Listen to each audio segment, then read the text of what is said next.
오늘은 요한복음 14장 10절에서부터 14절까지 말씀 다 같이 봉독하겠습니다. 네, 찾으시면 다 같이 봉독하겠습니다.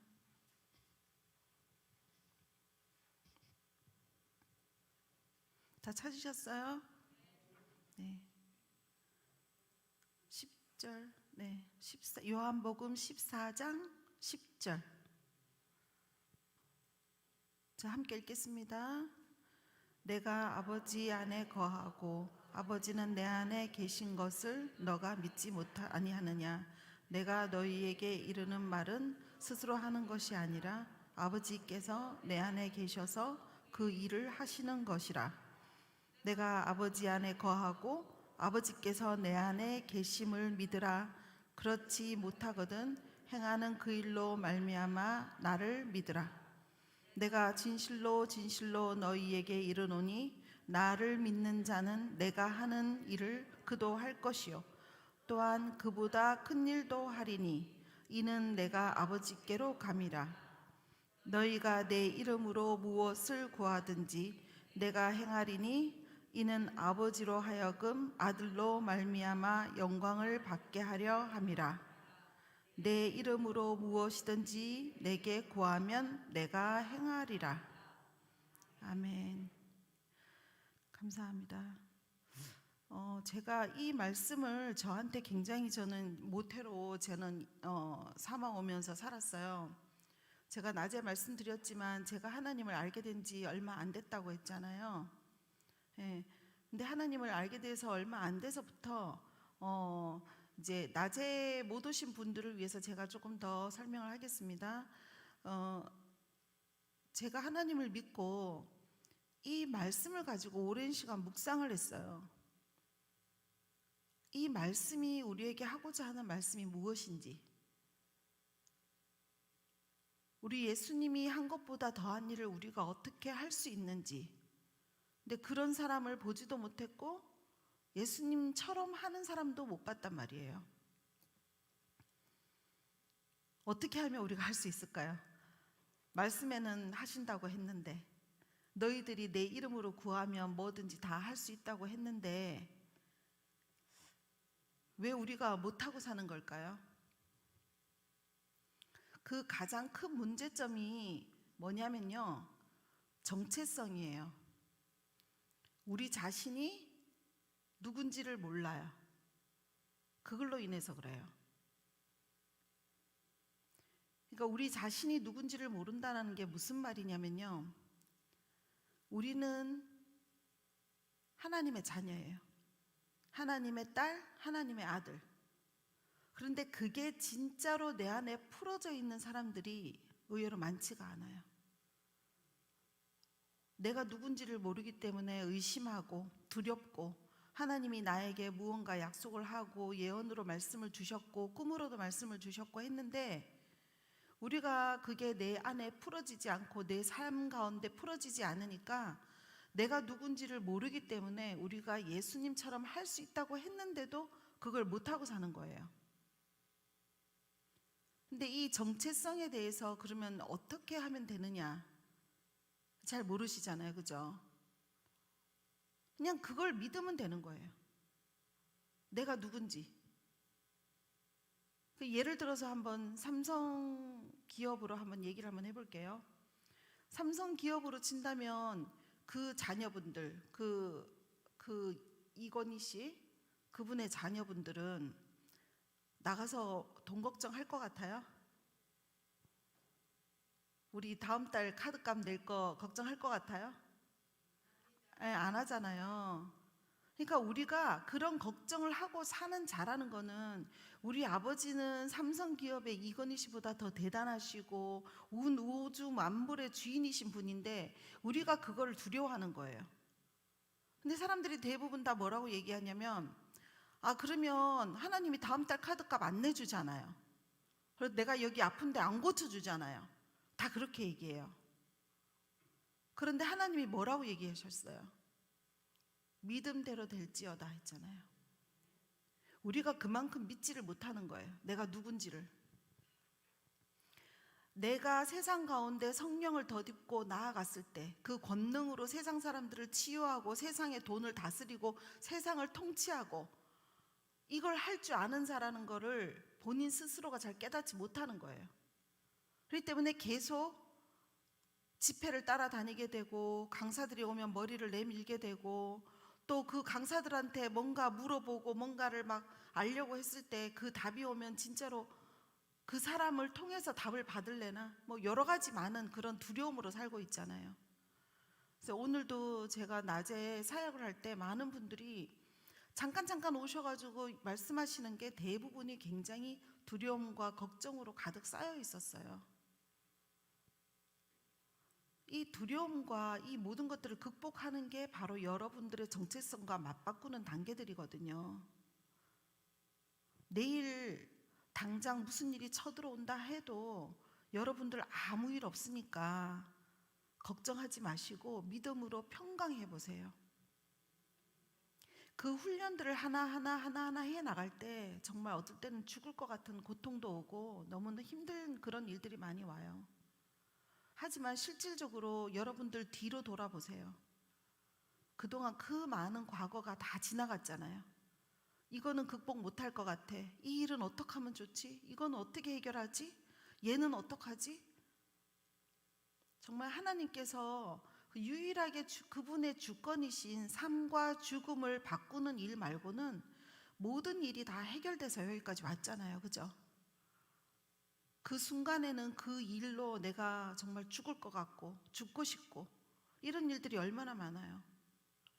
지금 여기 있는 저도 그런 일을 다 겪고 여기에 올라왔거든요.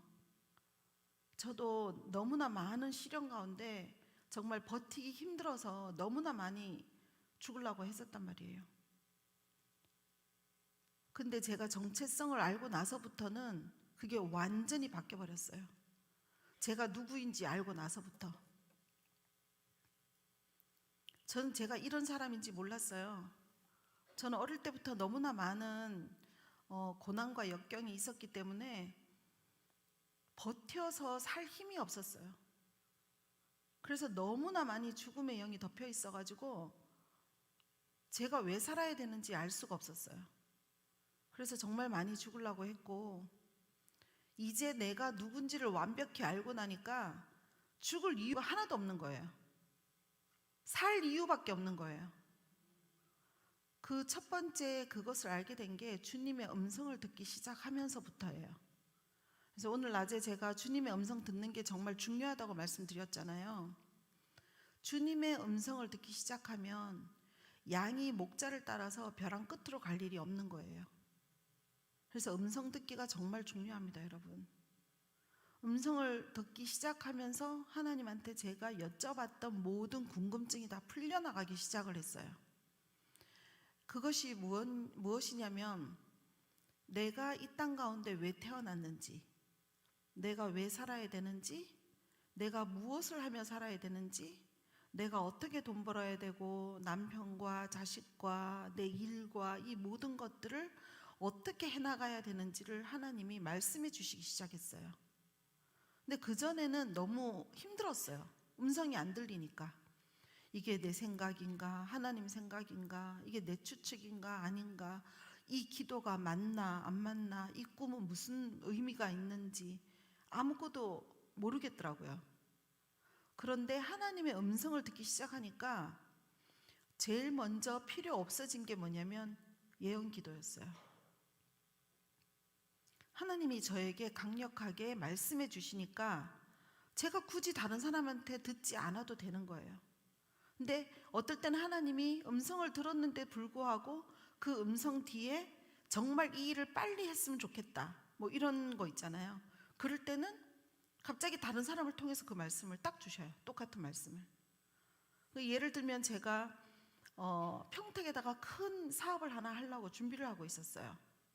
그래서 그 준비를 막 하기 위해서 막 달려가고 그 빌딩과 막 여러 가지를 다 계약하고 막 준비를 하는데 갑자기 하나님이 스톱 하시는 거예요.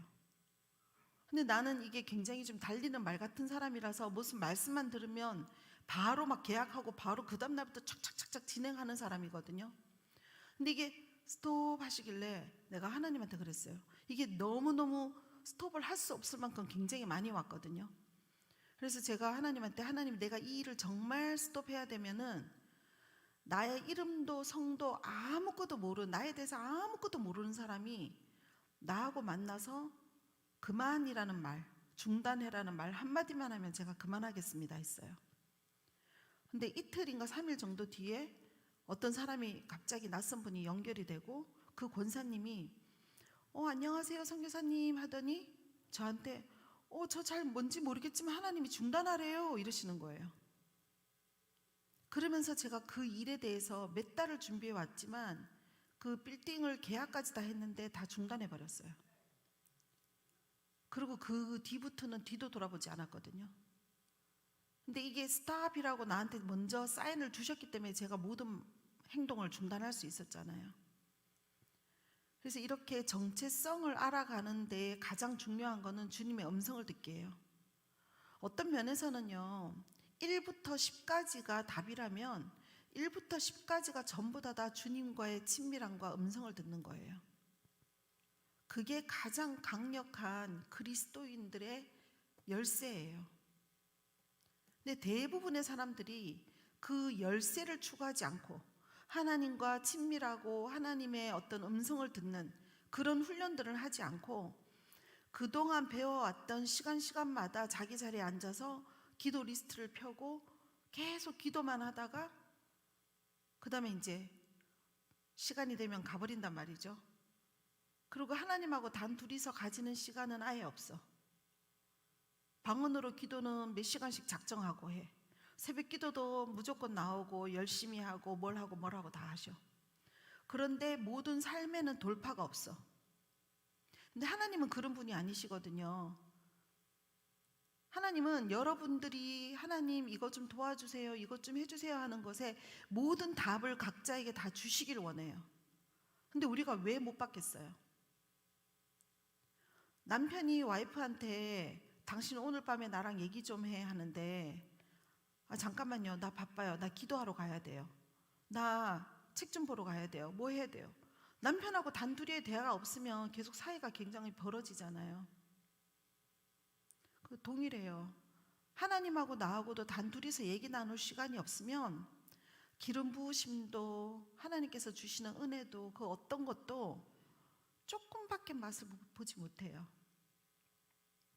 그래서 어떤 분들은 만나서 이렇게 일을 안 하시고 계시는 뭐 전도사님이나 선교사님이나 이렇게 일을 하시지 않는 분들 만나면 요즘에 어떻게 살아가세요? 이러면 기적이에요. 정말 하나님이 정말 때때마다 먹이시고 입히셔야 하거든요. 근데 사실 그거는 기적이 아니에요. 기적은요, 하나님한테 기적은 예수님이 행하시던 일을 우리가 하는 게 우리한테는 기적이고 하나님한테는 그게 일상이에요. 그래서 우리는 예수님이 하시던 일을 해야 되는 사람이에요. 하나님이 우리한테 생육하고 번성하라, 또 번성하라, 그리고 통치하라 그러셨는데 도대체 그 말이 내 인생과 무슨 상관이 있는지 모르시는 분들 많잖아요, 그죠? 근데 내가 누구인지, 내가 하나님의 자녀인지 완벽하게 아는 사람은요, 그것이 무엇인지 알게 돼요. 세상 가운데 본인 스스로가 다 사역자거든요. 모두가 선교사이고 모두가 중보자이고 모두가 사역자예요. 가정에서 사역하고 일터에서 사역하고 친구한테 사역하고 그렇게 하시는 분들이 바로 하나님의 자녀로서의 일을 하는 거예요. 근데 우리는 교회에 와서만 으쌰으쌰 되잖아요. 밖에 나가면 거의 크리스찬이라고 얘기도 잘 안 하는 사람들도 많잖아요. 그래서 우리는 세상 가운데서 예수님이 하신 일보다 더한 일은 못하더라도 예수님이 하셨던 일은 우리가 그냥 노멀 라이프로 해야 돼요. 우리의 일상이 돼야 되는 거예요. 하나님이 영광이 우리에게 임하면 우리는 성령의 능력을 받아서 우린 나아가서 안진뱅이를 일으키는 자가 돼야 된단 말이에요. 근데 그거에 대해서 목사님이 하시는 건가? 이거는 뭐 선교사님이나 치유 사역자가 하는 건가? 아니에요. 누구나 다 할 수 있어요. 저도 그래서 하나님한테 제가 누군지 음성을 듣기 시작하고 제가 왜 태어났는지를 알고 난 후부터 제가 햄버거를 사들고 서울역이고 무슨 지하철역을 다니면서 사람들한테 치유 사역을 해보기 시작했어요. 누구한테 말하지 않고 혼자 나간 거예요. 그런데 정말로 아프신 사람들이 그 자리에서 계속 낫는단 말이에요. 그 사람들이, 아픈 사람들이 바로바로 다 낫기 시작하면 그 사람들한테는 딱 복음을 전하기가 너무 좋은 타이밍이에요. 왜냐하면 자기가 이 어깨가 너무 아파서 팔이 안 돌아가던 사람이 갑자기 이 팔이 올라가고 돌아가기 시작하면 자기 스스로가 얼마나 고통스러운 게 떠나갔기 때문에 너무나 놀라거든요. 그런 사람한테 이거 제가 한 게 아니고 예수님이 하신 거라고, 예수님을 찬양하라고, 예수님은 이런 분이라고, 이렇게 복음을 딱 정할 시기란 말이에요. 제가 3년 전에 파키스탄을 들어갈 때 이제 이 온라인으로 인터넷으로 이제 그 비자 신청을 했어요. 한 10번을 신청을 했는데 계속 안 된다고 이제 리젝이 돼서 계속 돌아오는 거예요.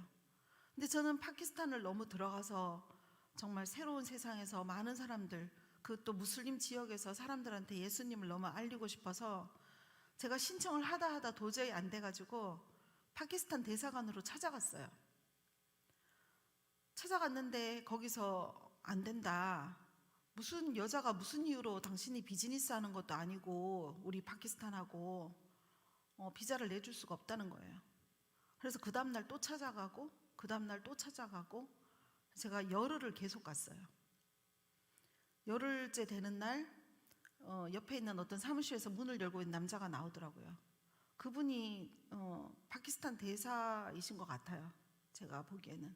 그래서 그분이 나오셔가지고 저한테 개인적으로 또박또박 걸어와서 나 앞에 딱 앉으시면서 파키스탄에 왜 갈라 하냐, 얘기 한번 해봐라. 그래서 제가 어차피 인터넷으로 10번 거부를 당했고 여기 와서 열흘 동안 거부당했고 이제 오늘이 마지막 날이구나. 근데 이제 우리 미국에서 오시는 모든 팀들이 이제 예수님에 대해서는 얘기하지 마라, 비자가 안 나올 수 있다라고 얘기를 했거든요. 근데 저는 어차피 뭐 20번 거부를 당했잖아요. 뭐 어차피 못 가게 되면 못 가는 거고 제가 그 사람한테 얘기를 했어요. 예수님을 알리러 당신 나라에 가려고 합니다. 그랬더니 그 사람이 예수님이 누군데, 예수님이 뭔데 너가 우리나라에 가가지고 어떻게 하려 하느냐. 그래서 제가 예수님은 치유자시고 공급자시고 우리의 주인이시고 막 얘기를 했어요. 그랬더니 그분이 치유자라고? 그러면 나 지금 당뇨하고 고혈압 있는데 당신 한번 나한테 기도 한번 해봐, 이러는 거예요. 그래서 당신 머리에다 손을 얹어도 되겠습니까? 그랬더니 그러라 그러더라고요. 그래서 제가 그분 머리에다 손을 얹었어요. 손을 얹고 예수님의 이름으로 그 아들을 축복하고 당뇨와 고혈압을 꾸짖고 내쫓았어요. 근데 이분이 나았는지 안 나았는지 모르는 상태에서 그 다음날 전화가 왔어요. 비자가 나왔으니 받고 들어가라고. 그래서 제가 비자를 받아서 그 다음날 들어갔어요. 파키스탄 들어가서 여러 가지 이제 뭐 많은 사역하고 많은 것들을 저도 보고 놀라고 이제 그러고 왔는데 5개월 뒤에 다른 팀하고 또 합쳐서 또 파키스탄을 또 들어갈 일이 또 생긴 거예요. 그래서 제가 파키스탄 대사관을 이제 인터넷으로 넣으면 아예 이제 계속 거부가 되니까 파키스탄 대사관을 그냥 서류를 다 들고 그냥 찾아갔어요. 그랬더니 그 서류 접수하시는 남자분이 깜짝 놀라면서 아니 왜 당신 이제 왔냐고 전화번호 좀 달라는 거예요. 그래서 내가 무슨 일이에요? 이랬어요. 그랬더니 아니 우리 대사 당뇨하고 고혈압 다 났어, 못 들었냐고, 연락 안 왔냐고 그러는 거예요. 그래서 아니 못 들었다고. 그랬더니 전화번호 개인적으로 좀 주세요. 그래서 왜요? 했더니 파키스탄에 이렇게 파키스탄에서 우리나라에 오신 분들 있잖아요. 그분들 중에서 너무 아파서 일을 하다가 못하고 자기 나라에 다시 돌아가야 되는 사람들 있으면 전화를 할 테니까 와서 좀 치유를 해달라는 거예요. 그래서 제가 전화번호 드리고 나가려고 하는데 그 치유받은 분이 문을 열고 나오면서 너무 환하게 웃으면서 자기 방으로 들어오라 하더라고요. 그래서 자기 방으로 들어갔더니 막 커피랑 도넛이랑 막 주시면서 자기가 5개월 동안 살이 10kg 빠졌다고, 이 막 배 나온 것들 다 나가고 자기가 이 몸이 가벼워지고 다 나은 것 같아가지고 이제 막 샐러드만 먹고 자기도 이제 운동하고 하면서 너무 신이 난다고, 당신이 보는 유튜브들 있으면 자기한테 좀 보내달라고 카톡을 연결을 하자는 거예요. 그래서 그때부터 한 몇 달가량을 계속 그분한테 유튜브 주고 얘기 나눴어요. 그러니까 이게 우리가 하나님이 누군지 내가 누군지를 완벽하게 아는 상태에서 우리가 이렇게 사역을 나가면 제가 하는 게 아니고 하나님이 하신단 말이에요. 그래서 그렇게 하려면 어떻게 해야 되냐면 하나님과 나하고 가까워져야 돼요. 계속 내가 원하는 기도만 계속하고, 또 내가 하나님한테 구하는 내 기도 제목의 리스트를 이만큼 받아서 그것을 계속 되뇌이듯이 주문하듯이 하는 게 아니고요. 하나님하고 나하고 단 둘이서 친해져야 돼요. 그래서 친해져서 하나님하고 나와의 관계 속에 그런 문제들이 결부가 되지 않고요. 정말 단지 그분하고 나하고 친해진 관계 속에서 그분이 주시는 그 많은 것들을, 우리가 영적으로 비밀한 것들, 놀라운 것들을 받아야 돼요. 그 모든 것들을 받고 이겨나갈 때 내 옆에 와서 나를 흔드는 그 모든 파도들은 다 없어지게 되어 있어요. 대부분 다 이렇게 상담을 오시면 본인들의 고민들을 저한테 다 얘기를 하시거든요. 나는 우리 아이 때문에 이런 일이 힘들고, 우리 아이는 이렇고, 우리 남편은 이렇고, 지금 내일은 이런 상황이고 쭉 얘기하시는데, 그 모든 것들은요, 하나님과 내가 단둘이 친해져서 그분 안에 내가 거하고 내 안에 그분이 거할 때 그 모든 답들은 그냥 다 자동으로 다 알게 돼요. 그거 한번 올해 계획 세우고 한번 결단하고 한번 답을 받아보시겠습니까, 여러분? 네. 그래서 그렇게 하기까지에는요, 여러분들이 모든 생각과 사고 체계를 좀 다 바꿔야 돼요. 그 생각과 사고 체계는 어떻게 바꾸냐면요, 오늘부터 꼭 하나님이 아니라도 자기 자신한테 한번 결심을 해보는 시간이 있어야 돼요. 그게 뭐냐면 오늘부터 부정적인 말을 하나도 안 해야 돼요. 하나님이 주시는 단어만 사용하기, 이렇게 계획을 한번 짜보세요. 그러니까 다른 사람한테 불평 불만하는 거, 남편에게 짜증내고 남편에게 화났던 거, 와이프한테 늘 함부로 했던 거, 자녀들한테 늘 짜증내고 내가 원하는 걸 자녀가 이루어주길 바랬던 그 욕심적인 마음들, 그 모든 것들에 대한 부정적인 것을 오늘 완전히 전부 쓰레기통에 다 집어넣어 버리세요. 다 집어넣고 지금 이 순간 여기서 나가는 순간부터 여러분들 이제는 하나님이 주시는 단어만 사용해 보세요. 다른 사람을 축복하는 말, 나는 할 수 있다, 우리 애는 할 수 있고 우리 남편은 할 수 있다, 이렇게 이제 가능한 것들만 다 갖다가 내 앞에다 다 갖다 놓는 거예요. 왜냐면요, 이게 이런 게 있어요. 자, 여러분 여기 계시는 분들 중에서 내일 저랑 아프리카 가실 분 계십니까? 아프리카에 다 모여서 우리 아프리카에 교회도 짓고 학교도 지러 한 보름 동안 갔다 옵시다, 이렇게 얘기하면 제일 먼저 드는 생각이 뭘 것 같아요? 돈이죠. 두 번째인가, 돈이? 그 아프리카를 어떻게 가 하는 생각도 할 수 있겠지만, 어쨌든 이제 돈 생각이 든다라고 치면 내가 아프리카에 2주 가려면 최소 500만 원 이상은 있어야 되는데 내가 그 여유가 되나? 만약에 어떤 분이 이렇게 생각을 했다고 해볼게요. 그럼 그런 분은 내가 월급이 300만 원인데 아프리카를 어떻게 가? 하잖아요. 그 아프리카를 어떻게 가? 나 못 가지. 나 다음 달 카드값도 내야 되고 뭐 이것도 해야 되고, 이렇게 내 마음에서 못한다라는 생각을 하는 순간 모든 가능성의 문들은 다 닫혀버려요. 왜냐하면 내 생각이 내 뇌세포를 다 움직이거든요. 나는 할 수 있어, 나는 뭐든지 할 거야, 하나님이 주신 일들은 난 다 끝낼 거야, 내 사명대로 할 거야, 하나님 기름 부어주세요, 나는 할 수 있어요, 우리 남편도 할 수 있어, 우리 애도 할 수 있어. 그렇게 말할 때는요, 문이 다 열려요. 가능성의 문들이 다 열려요.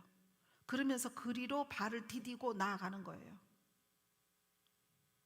이사야서 22장 22절에 하나님이 다윗의 열쇠를 이 열쇠를 주님의 열쇠를 이 다윗의 어깨에 뒀더니 그것을 지금 찾아보셔야 되는데 그것을 열 자는 닫은 자가 없고 그 문을 열 자는 닫은 자가 없고 닫는 자는 열 자가 없다라고 하셨잖아요. 그 키가 바로 여러분이에요. 여러분들이 선택해서 나아가는 길은 바로 열린 문이에요. 근데 나는 할 수 없어라고 말하시는 분들은 그냥 못하는 거예요. 나는 할 수 있다라고 하면 하는 거예요. 예를 들어서 남편이 너무 내 마음에 안 들어. 남편은 이리 봐도 저리 봐도 너무 보기 싫은 남자야. 만약 그런 생각이 들면 남편한테 고운 말이 안 나가겠죠. 밥을 한 그릇 차려줘도 그 밥은 사실 양식이 아니고 독이에요. 모든 것들은 다 영적으로 작용을 하거든요. 그 마음에 있는 독이 이 밥에 다 풀어지고 그 밥을 먹는 남편들이 어떻게 기가 살아서 어떻게 하나님 일을 하고 사회의 일을 하겠어요. 그죠? 또 예를 들어가지고 남편분들이 와이프한테 함부로 하는 말들 하고 그럼 이 와이프가 그 기도가 되겠어요? 서로가 서로를 죽이는 말들을 계속 한단 말이죠. 결국은 서로가 서로에게 계속 독을 풀어놓는 거예요. 그러면 기도 죽지만 결국 영적으로 그게 다 저주가 돼서요. 아이들이고 남편이고 어느 누구가 잘 되는 게 없는 거예요. 그게 바로 사탄이 기뻐하는 일이거든요. 그래서 우리 입에서는 축복의 말만 나와야 돼요. 축복의 말만. 이 사탄들은 저주의 말만 하고 다니잖아요. 이 교회에서 나가가지고 두세 사람 모여서 좋은 말만 하면 얼마나 좋아요. 야, 알고 봤더니 그 집사가 그렇대더라. 아니 내가 욕하는 게 아니고 걱정이 돼서 그래. 이러면서 남의 험담들 다 하시잖아요. 근데 하나님의 말씀 안에 원리는 하나예요. 내가 축복하는 자 축복하고 내가 저주하는 자 저주한다. 저주가 나가면 저주가 들어오게 되어 있어요. 축복이 나가면 축복이 들어오게 되어 있어요. 그래서 오늘부터는 여러분들 집에 가시면 이 사고 체계를 다 바꾸세요. 남편한테는 무조건 칭찬. 당신 오늘 봤더니 진짜 멋있네. 내가 왜 몰라봤지? 당신 뭐든지 잘할 사람이야. 이렇게 해보세요. 남편들 나가서 얼마 몇 달 안 가가지고 수입이 올라갈걸요? 여자분들도 마찬가지잖아요. 남자분들이 너 오늘 보니까 정말 예쁘다. 내가 너 때문에 산다. 너의 기도로 우리 가정이 잘 된 것 같다. 뭐 이 여러 가지 말들로 인해서 여자분들 얼마나 정말 살 기운이 나요. 그죠? 기도할 기운도 나고. 이 서로가 축복하는 말들은 이 한 가정을 살려요. 많은 분들이 이 기도를 하기 위해서 교회에 와서 가정은 너무 등한시되고 남편의 저녁밥도 너무 등한시되고 여러 가지 이유로 아유 저 하나님에 대해서도 아무것도 모르는 우리 남편 때문에 내가 큰 희생양이 되는 듯한 그런 마음으로 와서 집은 엉망으로 되고 그렇게 해봐야 아무것도 이루어지는 게 별로 없어요. 모든 것들은 축복 가운데 다 돌파가 돼요. 네. 내가 목사님 계셔서 이런 말씀 드리기 너무 죄송하지만 여러분들이 가정이 엉망진창이 된 상태에서 기분이 엉망진창으로 남편과 안 좋고 와이프랑 안 좋은 상태에서 이 예배를 보러 오면요 목사님 눈도장 찍는 것밖에 안 돼요. 하나님한테는 내가 은혜를 받기에 너무 쉽지 않아요. 그러니 남편한테 최대한 하실 수 있는 일들을 다 해놓으시고 남편한테 허락 받고 기분 좋은 마음으로 오세요. 물론 뭐 이 중에는 우리 남편은 뭐 교회 가는 자체를 싫어해요. 할 수 있겠죠. 그런 분들 계시는 분들은 지혜롭게 하시면 되고요. 이게 축복의 말들이 훈련되기 시작하면요 아이들도 다 바뀌어요. 저도 자라날 때는 참 많이 말썽꾸러기라서 부모님한테 저도 많은 축복의 말을 못 듣고 자라서 저는 우리 애한테는 제가 바꾸면서 항상 말을 하거든요. 너는 뭐든지 잘해. 얘가 엄마 나 시험 다 망쳤어 해도 이번 시험 망쳤으니까 다음 시험 얼마나 잘 보겠냐. 야 하나님께 영광이다. 그냥 계속 좋은 칭찬만 하는 거예요. 얘 진짜 엄마 진짜 괜찮아? 나 이번 시험 진짜 못 봤는데 엄마 괜찮아? 괜찮아. 넌 잘할 수 있어. 이 세상 어느 누구가 믿지 않아도 나는 믿어. 너가 잘 될 거를. 그래서 이 얘기를 남편한테도 와이프한테도 하는 거예요. 이 세상에 네가 최고야. 난 당신 때문에 살아. 당신이 진짜 좋아. 이렇게 되면요, 나도 좋지만 남편도 좋고, 그렇게 되면 뭐가 돼요? 가정이 바로 서게 돼요. 이게 세월이 갈수록 상처가 치유되고, 그러면 남편들이나 와이프들이 나중에 얘기한단 말이에요. 내가 당신한테 이렇게 못했는데도 당신 이런 말을 어떻게 할 수 있어? 라고 언젠간 고백을 해요. 아니야, 나는 내 결혼이 실패됐다고 생각하지 않아. 난 내가 결혼식 올리는 날 너무 기뻐서 웨딩드레스를 입었고, 나는 잘 선택한 걸로 생각해. 내가 그 동안에는 나도 부족해서 정말 내가 당신한테 많이 나쁜 말도 하고 힘든 말도 했는데, 지금 생각하면 난 너무 잘 결단한 것 같아. 난 자기가 세상에서 최고야. 이제부터는 정말 당신을 축복하면서 살 거야. 이렇게 하면서 살아가면요, 가정도 회복되죠. 이게 첫 번째가 하나님이고, 두 번째가 가족이에요. 세 번째가 자기가 하는 일이에요. 네 번째가 자기의 사역이에요. 근데 대부분 첫 번째가 하나님, 두 번째 사역으로 바로 내려가잖아요.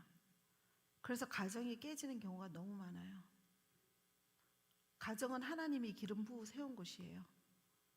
거기를 통해서 자녀도 주셨고, 그 자녀들은 우리에게 청지기로 줬고, 그 아이들은 하나님의 자녀로서 우리가 못해온 것을 이뤄주는, 우리의 꿈을 대신 이뤄주는 자가 아니고 하나님의 사명을 이뤄주는 자로 우리가 그들을 축복하고 키워야 되거든요. 근데 하나님 다음에 뭐 사역 먼저? 아니면 내 일 먼저? 그래서 가정이 엉망진창이 되고 다른 거 절대 잘 된다고 하기에는 너무나 힘들어요. 그 상처를 치유하는데도 굉장히 오래 걸리고요. 하나님은 가정의 남편들에게 기름 부으십니다. 남편들한테 정말 잘하셔야 돼요. 남편이 내가 보기에 너무 허술해 보여요? 하나님 보시기엔 그렇지 않아요. 하나님 보시기에는 그 남자가 하나님의 다윗이에요. 골리앗을 물리칠 수 있는, 내 가정에서 우리 집으로 쳐들어오는 골리앗을 무찌를 수 있는 자, 그 자가 바로 남편이에요. 남편한테 함부로 해서 우리 가정이 축복받는다? 그 일은 없을 거예요. 하나님 뭐라 그러셨어요? 남편한테 하는 것을 나에게 하듯이 하라 그랬잖아요. 그렇게 하는데 어떤 남편이 와이프한테 함부로 하겠어요? 처음엔 제가 왜 저래 하겠죠. 근데 계속 그렇게 남편을 존중하고 남편에게 하나님 대하듯이 하면요, 그분들은 말씀대로 교회 사랑하듯이 와이프를 사랑하게 되어 있어요. 그러면서 가정은 온전히 세워지고 그 부부의 행복한 모습으로 자녀들도 온전히 세워져요. 나도 우리 부부 관계가 힘들 때가 있었어요. 근데 내가 아무리 생각해도 우리 남편은 하나님도 잘 안 믿지. 이제 내 생각으로 하나님도 잘 안 믿지. 이러지 저러지 저러지 이러지 얼마나 많은 사연이 많아요. 근데 나는 열심히 하나님도 믿지, 열심히 일도 하지. 내가 내놓을 나의 잘난 순서가 너무 많잖아요. 그래서 내가 하나님한테, 하나님 우리 남편만 좀 바꿔주세요. 우리 남편만 바꿔주면 우리 집은 모든 게 다 잘 될 것 같지 않아요, 하나님? 하나님 왜 다른 건 다 바꾸시면서 우리 남편은 안 바꿔놓으시냐고 내가 막 그랬거든요. 그랬더니 하나님이 니만 바뀌면 돼 그러시는 거예요. 그래서 제가 너무 놀랐어요. 아니 내가 뭘 잘못했어요? 내가 잘못한 게 뭐예요, 하나님? 저 열심히 주일 성수했죠. 11조 내죠. 감사헌금 내죠. 뭐 하죠? 가서 교회 가서 열심히 봉사하죠. 뭐 하죠? 쫙 얘기했어요. 근데 내가 내 행위로 내 의를 내가 다 쌓아놨나 봐요. 근데 하나님이 딱 한마디 하시더라고요. 네가 네 남편 미워하잖아. 그 말씀 한마디에 제가 할 말을 잃었어요. 그냥 그냥 왜 그런 거 있잖아요. 그냥 살아야 돼서 사는 거. 그런 분들 너무 많잖아요. 근데 하나님은 우리가 그냥 결혼했으니까 살고 살아야 돼서 살고 아휴 내가 죽지 못해 살지 저 인간하고 이 모습을 싫어하시는 거예요. 하나님과 내가 사랑하듯이 내가 남편과 사랑하고 자식과 사랑하고 이웃과 사랑하기를 하나님은 너무 원하셔요. 근데 우리가 그렇게 하지 못하고 살았잖아요. 근데 그 첫 계명인 하나님을 사랑하라 말고 나머지 계명에서 주시는 모든 것들 중에서 단 한 가지, 이웃을 내 몸같이 사랑하라. 그 이웃은 고사하고 내가 몸 썩고 같은 밥을 먹고 사는 내 가족들하고도 사랑하지 못하는데 어떻게 이웃을 내 몸같이 사랑하겠어요? 불가능 아니에요? 그죠? 오늘부터 가족들하고 재정비 들어가세요. 네. 가족이 바로 서면요, 그 가정은 하나님의 돌파의 영을 부으셔요. 와이프가 남편을 존중하고 남편이 와이프를 사랑하고 아이들이 그런 부모를 신뢰하고 기뻐하며 평강한 이 마음으로 아이들이 어떻게 사회에서 잘 안 될 수가 있겠어요? 이 아이들이 삐뚤어 나가는 거 엄마가 한숨 쉴 거 없어요. 우리가 다 본보기로 보여준 거예요. 그래서 오늘부터라도 늦지 않았습니다. 가셔서 부모님을 공경하고, 시부모님도 내 부모님이에요. 똑같이 공경하셔야 돼요. 친정 엄마한테 하듯이 똑같이 시부모님한테 한번 해보세요. 시부모님이 어떻게 싫어하나? 똑같은 마음, 이웃을 내 몸같이 사랑하라 했는 그 말씀 하나로 똑같이 와이프와 똑같이 남편과 내 자식들을 사랑할 때 모든 것들은 다 사탄들은 떠나가요. 그 가정의 미움으로 분리로 서로 다 그렇게 화가 돼가지고 화가 쌓여가지고 서로 말로 한 저주로 미움이 가득한 그 가정에 어떻게 하나님의 성령이 그 더러운 곳에 들어가서 역사하실 수 있겠어요? 처음부터 재정비하셔야 됩니다. 마음속에 좋은 말 외에는 어떤 것도 담아놓지 마세요. 남자가 지나가는 여자 한 사람 쳐다보고 벌써 음욕을 품으면 하나님 벌써 간음했다 하셨잖아요. 생각으로 하는 죄 모두 죄입니다. 생각으로 누굴 미워한 거, 이웃집 누구, 아는 집사님, 아는 권사님, 마음속으로 싫어하고 미워하고 누구 붙들고 얘기한 거, 이 말은요, 우리의 말은 다 나가서 앉을 자리를 찾아요. 그거 오늘 여기 남으셔서 회개하세요. 저주가 나가면 저주가 들어옵니다. 축복의 말만 해야 돼요. 그 사람한테 가서 앉을 수 있으면 나한테도 누군가가 앉을 말을 했단 말이에요. 근데 내 입에서 항상 축복만 나가잖아요. 그러면 사람들이 나중에 반응이 뭔지 알아요? 아, 나 저 사람하고만 있으면 기분이 좋아져. 왜냐하면 칭찬만 하거든요. 하나님은 좋은 것만 보시잖아요. 우리의 흠을 보시지 않잖아요. 우리가 하나님의 것을 하는 거예요. 그러면 우리가 계속 축복할 때 모든 사람들이 다 와서 도와주려고 하고 같이 있으려고 하고, 그런 사람들한테는 하나님이 모든 것들이 다 풀어지게 하는 거예요. 하나님은 사람을 통해서 일하시니까. 사업도 잘 돼요. 저번에 짧게 와가지고 제가 재정에 대해서 좀 나눴는데요. 이 재정 중에서 가장 중요한 게 뭔지 알아요? 자기가 만나고 자기의 손님인 자, 자기의 거래처, 아니면 자기 회사의 직원들, 회사의 상사들, 이 모든 손님들, 그 모든 사람들한테 주님한테 대하듯 대해보세요. 재정이 안 들어올 수가 없어요. 이 재정에는 여러 가지 법칙이 있는데요. 아무것도 몰라도 그거 하나만 알아도 재정이 들어와요. 하나님이 작은 자에게 한 것이 곧 나에게 한 것이라 하셨잖아요. 오시는 분들이 더 나를 괴롭히는 자고 힘들게 하는 자고, 그런 분들도요, 우리가 웃으면서 감사함으로 친절하게 대하잖아요. 그러면 그런 사람들은 알아요. 내 성격이 이상한 성격인데 저 사람은 어떻게 나한테 친절하게 하네?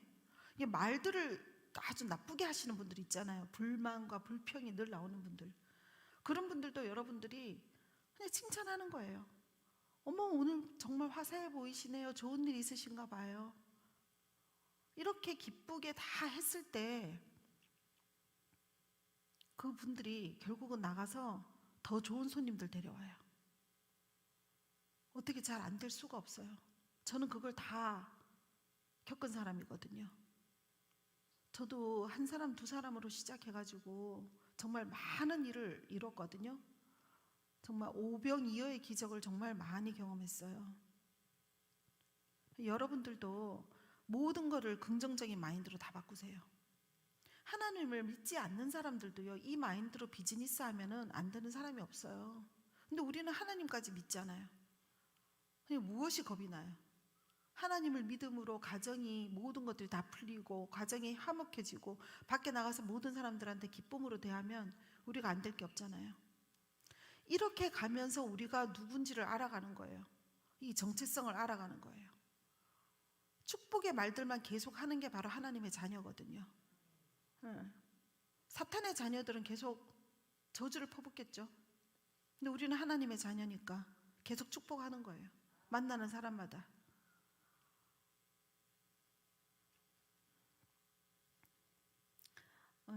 제가 아프리카나 파키스탄을 몇 번 다 겹쳐서 왔다 갔다 해서 여러 번 있었던 일들 중에 하나인데, 파키스탄에 갔을 때 이 목회자들 한 500명이 모였어요. 그래서 이제 우리가 그 다음날 큰 넓은 운동장에서 수만 명이 모여서 사역을 해야 되는데, 그 전에 그 사람들을 각각 데리고 올 목사님들에게 기름 붓는 그런 시간이 있었어요. 그래서 목회자 한 500명이 모였거든요.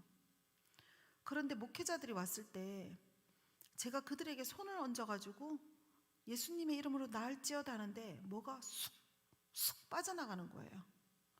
난 이게 무슨 느낌인지를 몰랐어요.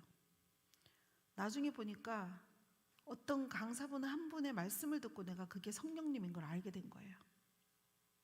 그러니까 내 안에 성령님이 가득 찼을 때 이 성령님이 다른 사람에게 훅 하고 나가는 거를 제가 느끼게 됐어요.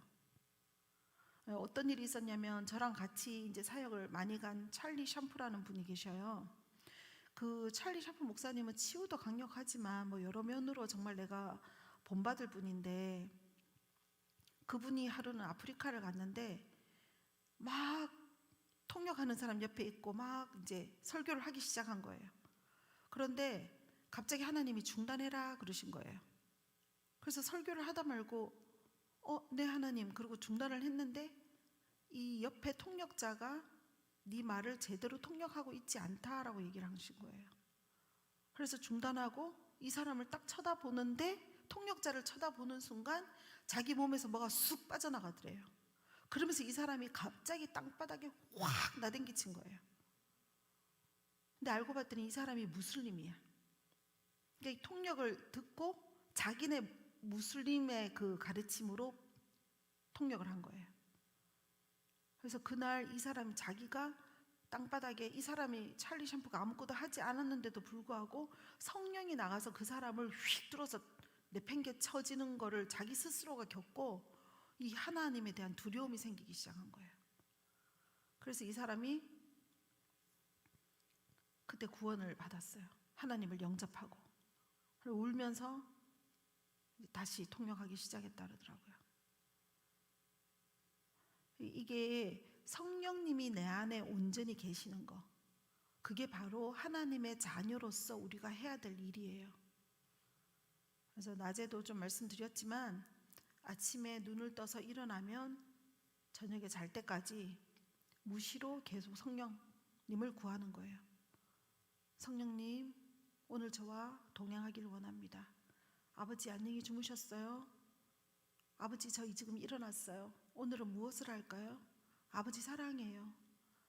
아버지는 정말 너무 좋은 분이세요. 계속 찬양하고 방언하고 찬양하고 방언하고. 방언만 하면 중언부언이 될 수 있어요. 주문처럼 이게 주문처럼 할 수 있어요. 하지만 그렇게 하면 내 안에 임재가 오지 않아요. 주님 찬양합니다. 당신은 위대하십니다. 하고 방언하고 한마디 하고 방언하고 이렇게 한번 해보세요. 그러면 계속 임재가 오는 걸 느껴질 거예요. 그래서 출근하기 전부터 벌써 임재로 가득 차는 거예요. 이 임재로 가득 찬 이 모습으로 출근을 해요. 근데 갑자기 내가 나가다가 만난 사람, 내가 나가서 만난 사람이 어젯밤에 허리를 뼈어 이러잖아요. 그래? 그럼 내가 기도해 줄게. 예수의 이름으로 나을지어다. 그럼 성령님이 바로 나가셔요. 그러면서 우리는 누구나 다 치유 사역자가 되는 거예요.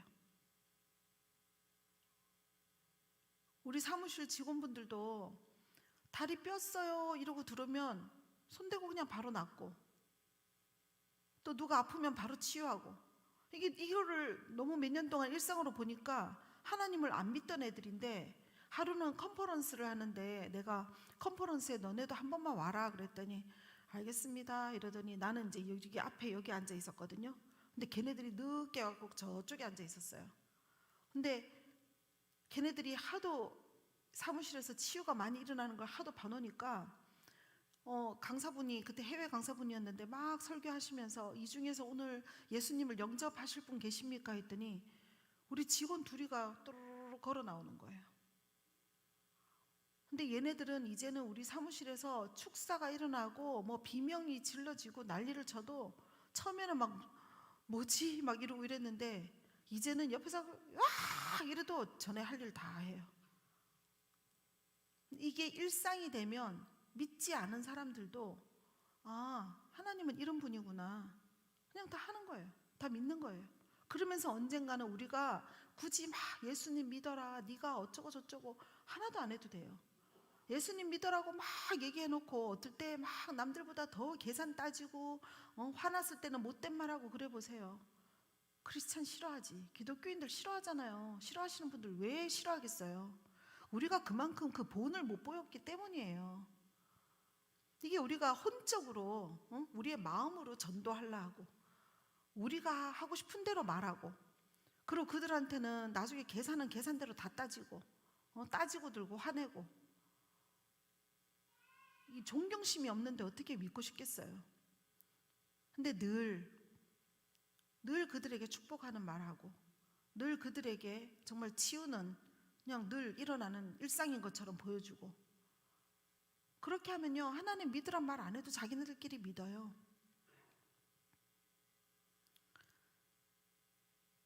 이게 이 내 안에서 계속 풀어지다 보면은 내가 누구인지가 스스로가 이제 계속 더 정착이 되기 시작하는 거예요.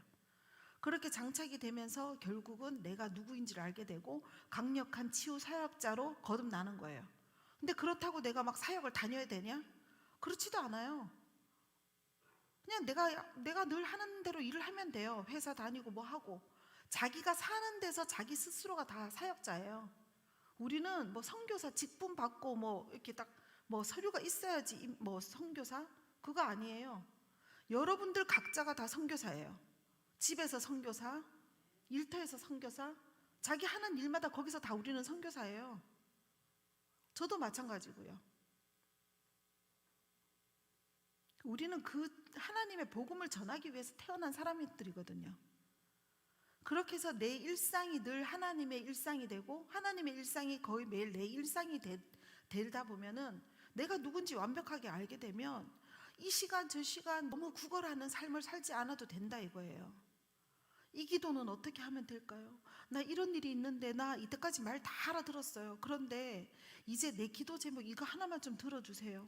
나 이거 어떻게 하면 돼요? 나 직장을 옮길까 하는데 일로 가야 돼요? 절로 가야 돼요? 그거 하나도 물으실 거 없어요. 내가 누군지를 알게 되면. 왜? 이렇게 나를 흔들어 놓는 건 사탄이에요. 하나님 평강 안에 있으면요 설사 내가 이 일을 해야 될지 저 일을 해야 될지를 잘 모른다고 했다라고 쳐도요 다른 길을 가도 하나님이 되돌리셔요. 그래서 우리가 음성을 들어야 되는 거고, 그래서 우리가 정말 중요한 것들이 이 정체성이에요. 하나님하고 친밀감 안에 들어가서 음성을 충분히 듣고 매일 어떨 때 3시간, 4시간씩 얘기하셔요. 제가 사명을 듣는 날이 대만에서 오는 비행기를 탄 날이었어요. 제가 그 전에 하나님한테 하나님 제가 왜 태어났어요? 저 정말 살고 싶지 않아요 하나님이라고 막 했을 때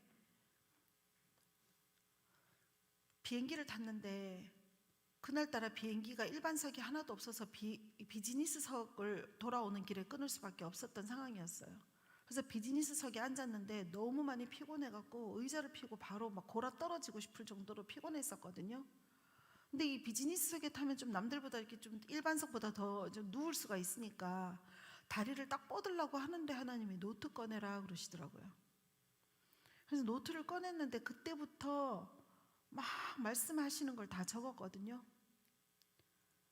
비즈니스석에서 의자 등도 한번 못 제껴보고 거의 한 4시간 이상을 하나님 말씀하시는 걸 다 적다가 비행기가 도착했어요.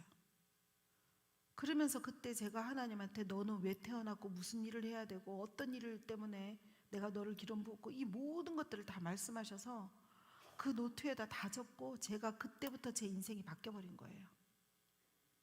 아, 내가 이런 사람이구나. 내가 이렇게 태어났구나. 우리 여기 목사님 같은 경우에도 하나님이 강력한 기름을 부었잖아요. 지금 여러 가지 영적 공격으로 인해서 몸도 힘드시고 교회도 많은 또 영향도 받았고 하시지만 저분도 하나님 안에서 정말 많은 본인 일생을 다 드린 분이잖아요. 하나님 나라를 위해서 완전히 자기를 드리고 자기 스스로가 정말 하나님 앞에서 드리운 자로서 이 광주에서 우리나라에서 이 나라를 위해서 이렇게 하나님 나라에서 일을 해보겠다고 저렇게 하시는 분, 저렇게 기름 부으심 자들은요 정말 여러분들 중보하셔야 돼요. 여러분들이 누구인지 알고 음성을 듣기 시작하면서 저렇게 강력한 분들을 여러분들의 중보로 세워나가셔야 돼요. 저분은 정말 광주에서 좀 나고도 나신 분이시고 하나님한테서도 정말 기름 부은 자예요. 제가 우리 목사님을 기도하는데 정말 내가 너를 대한민국에서 정말 아주 우수한 목사로 쓸 것이다. 내가 대한민국 개혁하는데 내가 너를 쓸 것이다 라고 하시더라고요. 저런 분들은 여러분들 중보해 주셔야 돼요. 중보자의 기도 없이는 한 사람이 탄생되기가 힘들어요. 근데 한 사람만 탄생되는 줄 아세요? 이 캐나다에 있는 토론토 공항교회 완전히 폭발적인 성령 사역이 일어났잖아요. 하나님의 기름 부으심으로 아주사 부흥처럼. 그때 모든 교인들의 모든 재장부터 뭐 질병까지도 모든 것들이 다 돌파됐어요. 모든 교인들까지도. 이게 한 사람만 기름 붓는다고 그분만 돌파되는 게 아니고 여기 계시는 분들도 다 같이 돌파됩니다. 그래서 여러분들이 합심해서 목사님을 위해서도 자기 자신을 위해서도 가정을 위해서도 다 개혁이 필요한 거예요. 이 개혁이 딴 게 없어요. 오늘 말씀드린 나 자신, 모든 생각의 마인드, 이제 부정적인 말은 한마디도 하지 않고 내가 내 문을 내가 열고 나가 긍정적인 말, 다른 사람 축복하는 말을 하면서 내 자신을 다 바꿔나가고 그러면서 가정이 변화되고 그 마인드로 교회를 축복하고 교회 사람들을 축복하고 목사님을 축복할 때 어떻게 축복이 안 일어나겠습니까 여러분? 그죠? 오늘부터 한번 시작해 보세요. 이게 때가 마지막 때라서 하나님이 모든 것들을 속도를 빨리 하십니다. 예, 여러분들이 옛날에 10년 걸렸던 거 이제는 정말 몇 년 안에 1년, 2년 안에 그보다 더 빨리 모든 것들을 다 하나님이 앞당기셔서 하실 거예요. 근데 이게 개인의 돌파들부터 먼저 일어나기 막 시작하거든요. 그럼 여러분들의 기도 제목들이 막 돌파들이 되기 시작해요. 그리고 더 이상 나를 흔들어 놓고 나를 두려움으로 흔들어 놓는 그 기도 제목들이 더 이상 기도 제목이 될 수가 없어요. 지금 현재 기도 제목들을 쭉 다 적어 놓고 한 1, 2년 뒤에 여러분들의 기도 제목을 보면 이 별거 아닌 거 가지고 내가 그렇게 힘들어 있구나 하는 걸 알게 돼요. 뒤돌아보면 정말 아무것도 아닙니다. 그래서 정말 나눌 얘기는 정말 너무 많은데요. 여러분 가장 중요한 거는 친밀감. 주님 안에서 친밀하게 단 둘이 보내는 시간, 오늘 낮에 몇 번 말씀드렸죠. 그러면서 내가 누군지를 깨달아 가면서 그분하고 나하고 친밀한 시간. 어떤 분은 나한테 전화 와서 이렇게 물어요. 그러면 내가 하루에 몇 시간 기도하고 하루에 몇 시간 성경 읽고 몇 시간 하나님하고 친밀하면 돼요? 라고 물어봐요. 근데 제가 이 친밀함이 얼마나 중요한지를 강사분들한테 자꾸 들으면서 그 친밀함에 대해서 내가 나는 너무 바빠요. 사실 아침에 일어나면 저녁까지 일도 하고, 내가 일도 몇 가지를 하거든요. 일도 하고 집에 오면 남편 밥 차리고 내가 뭐 전부 다 집안 살림 다 하는데 내가 도대체 하루에 얼마나 하나님하고 친밀해야 돼요? 그분들이 그랬어요. 하나님은 네가 바쁜 거 다 아니까 하루에 단 30분만이라도 핸드폰 끄고 골방, 혼자 있는 방으로 들어가서 성경도 가지고 들어가지 말고 하나님하고 나하고 단둘이 앉아있는 시간을 가져라 그랬어요. 제가 그 시간을 가진 지 한 1년 정도도 안 돼서 하나님이 제게 나타나시기 시작했고, 그러면서 그분하고 더 친밀해지기 시작했고, 그러면서 그 모든 기적들이 일상이 돼가기 시작했어요. 그리고 제가 누군지를 완벽하게 알게 되니까 더 이상 제가 이 집회 저 집회를 안 따라도 다녀도 되는 자로 변하더라고요. 그전에는 뭔가 이분한테 저분한테 돌파를 받고 싶었고, 이분이 가서 머리 한 번 더 받으면 먼저 짠하고 일이 열리고, 이분한테 가서 예언 한 번 받으면 내가 뭐가 완전히 변화되는 예언을 받을 것 같고, 그렇지 않습니다. 여러분, 여러분들이 이때까지 받은 예언을 다 한번 써보세요. 예언을 다 써서 이렇게 예언을 어떨 때 한 번 더 들으면 내가 못 들었던 게 들릴 때가 있거든요. 그래서 그 예언을 다 써서 거기에서 하나님이 뭐라고 말씀하시는지를 추려보세요. 그럼 공통된 것들이 나와요. 그러면 그 공통된 것들을 여러분들이 행하려고 노력을 한번 해보세요. 왜냐면 하나님이 아무리 좋은 옷을 우리 앞에 100벌을 갖다 놔도 내가 안 입으면 내 거 아닌 거거든요. 하나님이 예언을 수백 번을 부어줘도 내가 그 예언대로 하지 않고 핸드폰 속에 들어있는 예언으로 있으면 그냥 그거는 핸드폰 속에 있는 예언일 뿐이에요. 여러분하고 아무 상관이 없어요. 예언을 들은 것들을 오늘 밤부터 쭉 다 한번 적어보세요. 적고 이 일을 위해서 내가 무엇을 해야 되는지를 보고요, 그 일대로 발을 띄어서 나가보세요. 저 같은 경우에는 하나님이 2019년도 1월 19일 날 저한테 하나님 제가 이 일을 하고 싶어요, 이 일 좀 하게 해주세요라고 하나 부탁한 게 있었어요. 그때 하나님이 저한테 그러더라고요. 너는 이거 하고 싶어요 하나님 하고 그 다음날 바로 하면서 왜 이거는 3번 4번째 나한테 이거 하고 싶어요 라고 얘기하냐? 아차 생각한 거예요. 왜냐면 그거는 한 10억 정도가 드는 아주 큰 규모의 일이었거든요. 하나님 죄송합니다, 저 할게요 라고 바로 얘기하고 그날 밤 저녁 7시 예배를 갔어요. 그래서 찬양이 막 뜨거워질 때 하나님한테 이 일을 할 수 있는 모든 디테일한 것들을 얘기해 주세요 하고 찬양을 할 때 하나님이 언제 몇 월 며칠 날 어떤 식으로 디테일하게 어떻게 해야 되는지를 다 말씀해 주시더라고요. 그래서 그걸 들고 나가서 그 다음 날부터 바로 그 일과 관계되는 관계자들 다 만났거든요. 그러고 나니까 그 다음 달에 하나님이 저한테 말씀 주시더라고요. 테스트에 통과했다고. 무슨 테스트야 하나님? 나는 네가 그 일이 10억도 없는데 네가 그 일을 한다라고 생각하고 그때 제 주머니 안에 1,000만 원이 있었거든요. 근데 네가 그 일을 1,000만 원밖에 없으면서 10억짜리를 진짜 할 것처럼 이 사람 저 사람 기획사들 다 만나고 그 일을 막 행하고 다니는데 너가 내가 돈을 주면 진짜 할 애라는구나 하고 아셨다는 거예요. 그래서 테스트가 통과가 됐다는 거예요. 이게 보통 돈을 줘도 안 하는 사람들 많잖아요. 이거 진짜 나한테 온 거 맞나? 내가 해야 되는 거 맞나? 뭐 여러 가지 생각들 하시잖아요. 근데 하나님은 돈도 주기 전에 내가 이리저리 진짜 할 사람인 걸 보신 거예요. 아브라함이 이삭에게 그 칼로 내려치는지 안 치는지까지 보셨잖아요. 여러분들 모든 일을 받았을 때요, 하나님이 테스트를 많이 하셔요. 그때 하나님한테 이 행함이 없는 믿음은 믿음이 아니잖아요. 행하는 것들을 해보세요. 실패가 되면 하나님 돌리셔요. 아브라함의 손을 잡으셨잖아요.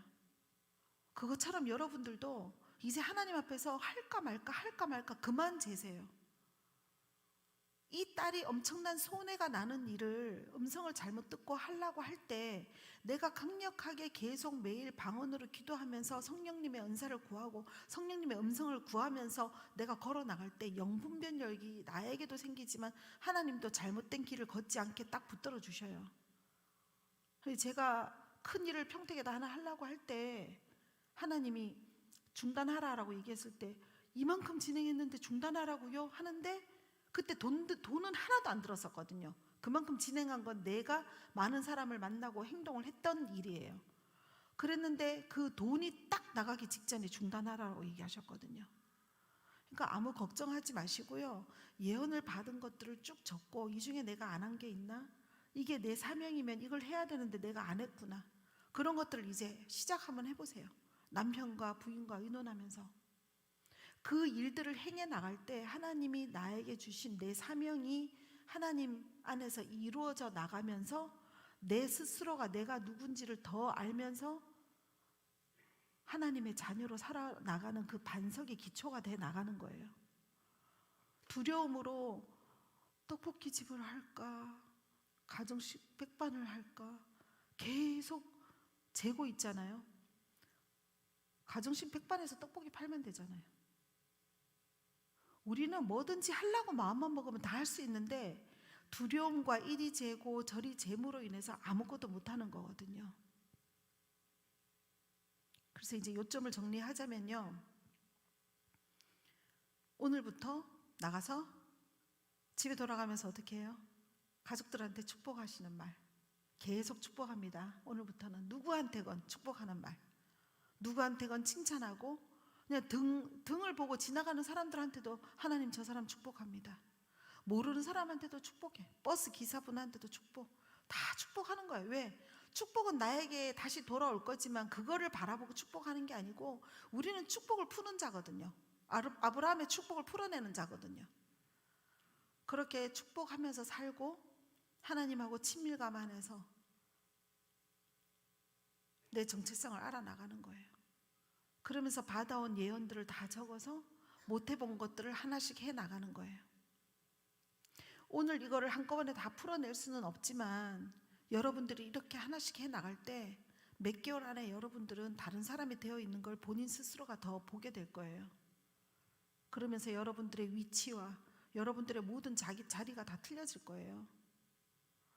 그 미국에서 어떤 대그룹 회장이 혼자 쇼핑을 살짝 갔는데 그 쇼핑을 간 그 회장이 에스카레이터를 타고 내려오는데 그 에스카레이터 앞에서 어떤 흑인 여자분이 너무나 환하게 웃으면서 Have a great day, 좋은 하루 되세요 이렇게 계속 이제 인사를 하는데 너무 그분의 미소가 환하고 너무 아름다워서 저쪽 구석으로 가서 그 여자를 계속 지켜본 거예요.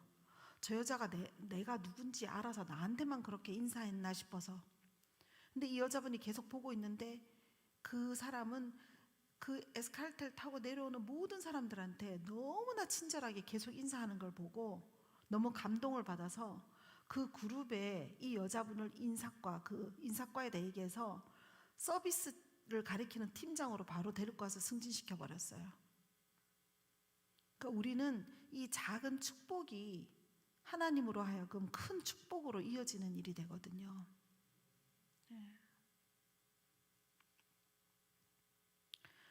오늘 사실은 많은 여러 가지로 다 많이 나눠야 될 것들이 많지만 여기까지만 해야 될 것 같아요. 왜냐하면 또 다음에 또 올 수 있으면 와야 되는데 이제 시간도 좀 많이 됐고 오늘 제가 낮에 말씀드린 것과 그 유튜브 있으니까 유튜브 보시면 되고요. 저녁에 나눈 것들은 사실은 한 맥락이에요. 이게 가장 기초고요. 우리는 성경을 많이 공부하고 지식으로 있는 하나님을 많이 알아요. 성경 속에 계시는 하나님, 뭐 어디에 몇 장 몇 절 하면 착착착착 나오는 그런 지식의 하나님은 많이 알고 있지만 진짜 하나님이 나한테는 어떤 분이고 나하고 끊을래야 끊을 수 없이 너무나 죽고도 못 사는 그런 내 아버지라는 그 친밀감들은 별로 갖고 있지 않기 때문에 세상에 이 변화가 별로 없는 거예요. 근데 여기 계시는 분만 그거를 진짜 아는 자가 되면요, 우리는 세상을 다 바꿔요. 조용기 목사님 같은 분 한 분만 계시면 세상 안 바꾸겠어요? 그죠? 근데 여기 있는 분들이 모두가 조용기 목사님 같은 분이라고 생각해 보세요. 전 세계가 다 바뀌죠. 그분도 그거예요. 하나님과의 친밀감과 자기가 누군지를 아는 거. 그거 하나로 모든 게 다 통치권을 다 받는 거예요. 세상의 모든 것들을 내 발밑에 다 두는 거죠. 하나님이 우리는 그런 자라고 하셨으니까. 오늘부터 가서 변해 보실 분 축복합니다. 오늘부터 정말 변해서 그 전의 삶은 하루도 살지 않겠다고 하나님한테 맹세하세요. 하나님, 내가 오늘부터 완전히 다른 사람으로 살겠습니다. 그 전에 살아왔던 화도 잘 내고 분노도 잘 내고 또 이러다가 또 남편이 한 소리 팍 하면은 또 열받아갖고 또 막 남편한테도 또 한 소리 하고, 이런 더 이상의 사탄이 주는 것들, 사탄이 행복한 모습을 바라보던 그 삶은 더 이상 살지 않겠습니다. 하나님, 이제부터는 나를 흔들어 놓는 어떤 파도가 나에게 와도 나는 하나님께서 주시는 축복을 푸는 자입니다. 하나님, 저를 아브라함의 축복의 자로, 아브라함의 축복을 푸는 자로 나를 사용하여 주실 것을 믿습니다라고 오늘부터는 정말 변화되는 삶을 살겠다고 하나님한테 기도하세요, 여러분. 네. 그러면 여러분들은 정말 이 광주 전체를 바꾸기, 정말 하나님이 광주에만 있게 하시겠습니까? 네?